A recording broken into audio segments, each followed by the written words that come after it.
Hey, what's up guys? Welcome back to the channel. Welcome back to Spooky Ramen. And earlier today, Undead Labs announced the third leg of the changes coming to patch 19, which will be released at the end of the month. So if you missed it guys, or just don't want to watch an hour-long video of it, as usual, I got your backs. I got your backs, my friends. So without further ado, let's dive right in. Now, first off guys, we go to the new World War II packs, which introduces two headgears, a standard World War II combat helmet and an aviator cap.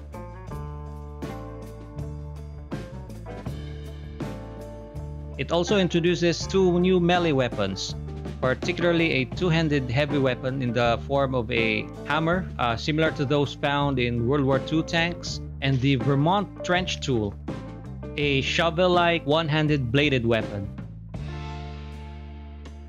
And it also introduces quite a few firearms, which will go over bullet point style. So first up, we have an MP40, a reskin of the Thompson submachine gun, which is a commemorative version, an M1917, which is a suppressed revolver with .45 caliber ammunition, and a Soviet PPSH-41, which comes in two variants.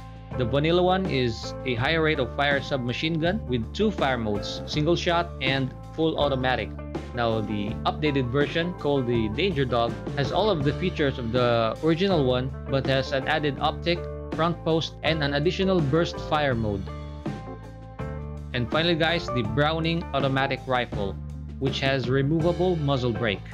Now the next change guys coming to patch 19 is for the shotguns. Basically guys, they address the issues of the inconsistent pellet spread, which makes players miss their targets even at close range. Now they made the pellet spread more consistent, making it more accurate.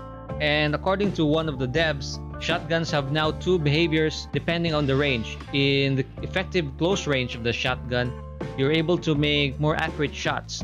Now at the edge of this range, shotguns, though are less accurate, act as effective crowd control weapons, making it easier for players maybe to escape. Now there's also an added change to the Echo guys, which is the suppressed shotgun, in that they increased the magazine size from 4 to 6+1, which apparently some players have been asking for quite some time.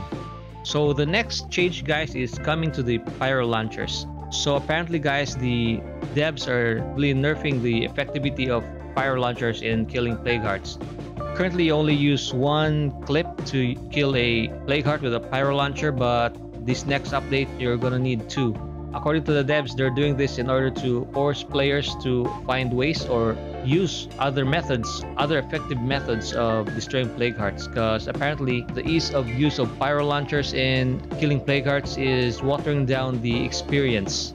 So in layman's terms guys, they're nerfing the pyro launcher because it's way too easy to kill plague hearts with them, and they think that it's breaking the game. Now is this a cause for concern or a reason to panic? Nah, I don't think so guys. Unless it's an emergency or have no other option, I don't really use pyro launchers in dealing with plague hearts.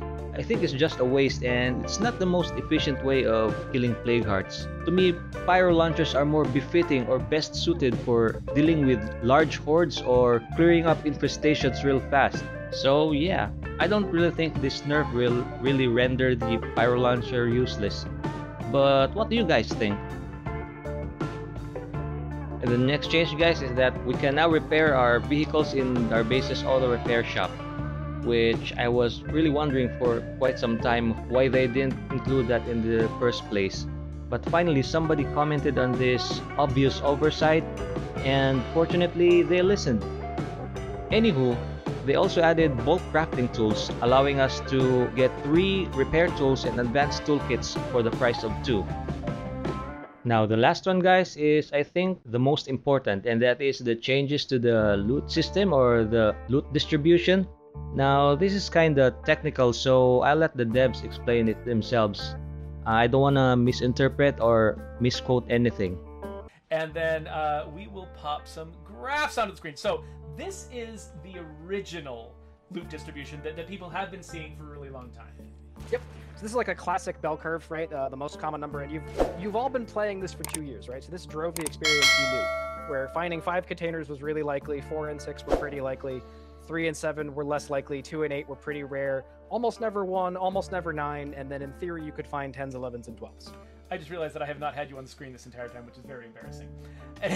Anyway, all right. So this is the way it was, and basically that 5 and 6 sweet spot was where it was basically what was making it so common for players to end a scavenging run halfway through a building, again and again and again. You usually if you were still out there, you probably had room to pick up the contents of 2 or 3 containers, but 5 or 6 containers was always going to just fill up your inventory. Yep. So you changed it. So we changed it. We realized that we could get the same total amount of loot in the map, which would sustain the sort of game economy, so that you're finding enough stuff to keep you surviving, but still maintain that sense of pressure. So you don't always have everything in abundance, right? You're still in the zombie apocalypse, but you're also not completely running out of stuff. So we have to maintain that with whatever we do. And so this means that more often than not, you can actually loot everything you find in the site and get out of there. And so the amount of sites you loot on a scavenging run will probably be higher. But because we took the 5, 6, and 7 sites out completely, and we want to keep the same total amount of loot, we were able to increase the amount of 8s and 9s and 10s, which means that you're going to either walk into a site and come away thinking, all right, I can just close this out, or holy crap, I found the mother lode. There is infinite stuff here. And it should be obvious you're going to have to come back a few times, but that's more of a reward and not that sort of frustrating middle point where you wind up leaving behind, like, firecrackers, a thing of painkillers, and some ammo you're not going to use. Like, now it should be much more likely that you feel satisfied by your loot experience without any real changes to the sort of economy of the game.